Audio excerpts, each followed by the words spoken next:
ఏపీలో అధికారమే లక్ష్యంగా ఇటు సీఎం జగన్ అటు చంద్రబాబు ప్రతివ్యూహాలు సిద్ధం చేసుకుంటున్నారు. కీలక నియోజకవర్గాల్లో అభ్యర్థి ఎంపిక నుంచి ప్రచారాస్త్రాల వరకు ఎలా ఉండాలో పగడ్బందీగా ప్లాన్ చేసుకుంటున్నారు. అలా కీలకమైన నియోజకవర్గాల్లో ఒకటైన గుడివాడ ఇప్పుడు ఏపీ రాజకీయాల్లో ఒక హాట్ టాపిక్. ఈసారి గుడివాడలో గెలిచేది టీడీపీనా వైసీపీనా అనేదే పెద్ద చర్చనీయాంశంగా మారింది. ఇంతకీ గుడివాడ నియోజకవర్గం గ్రౌండ్ రిపోర్ట్ ఏం చెప్తోంది? 20 ఏళ్లుగా గెలిచిన కొడాలి నాని ఈసారి ఓడిపోతున్నాడా? టీడీపీ అభ్యర్థి వెనిగండ్ల రాము గెలిచి గుడివాడలో కొత్త చరిత్ర సృష్టిస్తాడా? ఏపీ రాజకీయాల్లో కీలకంగా వినిపించే నియోజకవర్గాల్లో కృష్ణా జిల్లాలోని గుడివాడ ఒకటి. అందుకు పలు కారణాలు ఉన్నప్పటికీ ప్రధానంగా మాత్రం ఎమ్మెల్యే కొడాలి నాని. ఆయన దూకుడుతనం, దురుసు ప్రవర్తన ప్రతిపక్షాలపై ముఖ్యంగా చంద్రబాబు కుటుంబంపై విరుచుకుపడే అభ్యంతరకర తీరుతో ఎమ్మెల్యే కొడాలి నానితో పాటు గుడివాడ నియోజకవర్గం కూడా ఎప్పుడూ ట్రెండింగ్ లోనే ఉంటుంది.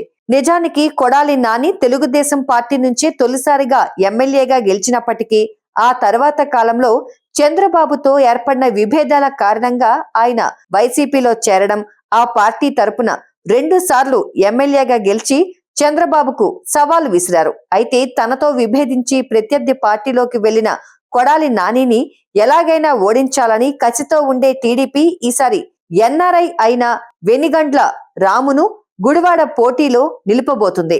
ఈ మేరకు ఆయనకు టికెట్ కన్ఫర్మ్ చేసి ప్రచారానికి శ్రీకారం చుట్టింది కూడా. అట్లాంటాలో సెటిల్ అయిన ఎన్ఆర్ఐ వెనిగండ్ల రాము ఆర్థికంగా స్థితిమంతుడే.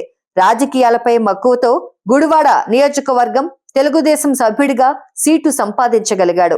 గత కొంతకాలంగా నియోజకవర్గంలో వెనిగండ్ల ఫౌండేషన్ ద్వారా టీడీపీ శ్రేణులను కలుపుకొని అనేక సేవా కార్యక్రమాలు చేస్తున్నారు. ఆ మధ్య వరదల సమయంలో రైతులకు అండగా నిలిచి సొంత డబ్బుతో సాయం చేశారు.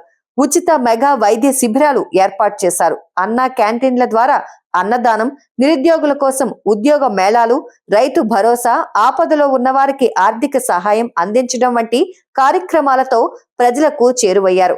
అదే నాని విషయానికొస్తే గుడివాడలో నాని సొంత ఇమేజే ఆయనకు ప్రధాన బలం. అందుకే ఆయన పార్టీలు మారినా గెలవగలుగుతున్నాడు. బలహీనత విషయానికొస్తే వరుసగా 4 సార్లు గెలవడం వల్ల ప్రజల్లో అనాసక్తి ఏర్పడవచ్చు. విపక్షాలపై ఆయన వాడే బూతు భాష కూడా కొంత వ్యతిరేకతను పెంచవచ్చు. గుడివాడ టౌన్ సమీపంలో భూ కబ్జా ఆరోపణ, సొంత ఫంక్షన్ హాల్ ను క్యాసినోకు రెంట్కివ్వడం వంటి అంశాలు కొంతమేర ఆయనపై వ్యతిరేకతను పెంచే ప్రమాదము ఉంది. ఇక సామాజిక సమీకరణాల విషయానికొస్తే గుడివాడలో కమ్మ సామాజిక వర్గం ఉన్నది కేవలం 5%. అయినా అక్కడి అధికారం మాత్రం ఆ సామాజిక వర్గం చుట్టూరానే తిరుగుతోంది. అందుకే ఏ పార్టీ అయినా కమ్మ సామాజిక నేతనే బరిలో దింపుతుంది. నిజానికి గుడివాడలో మాల మాదిగ ఓట్లు ఎక్కువ, కానీ సగం టీడీపీ సగం వైసీపీ అన్నట్లు ఉంటుంది వాళ్ళ వ్యవహారం.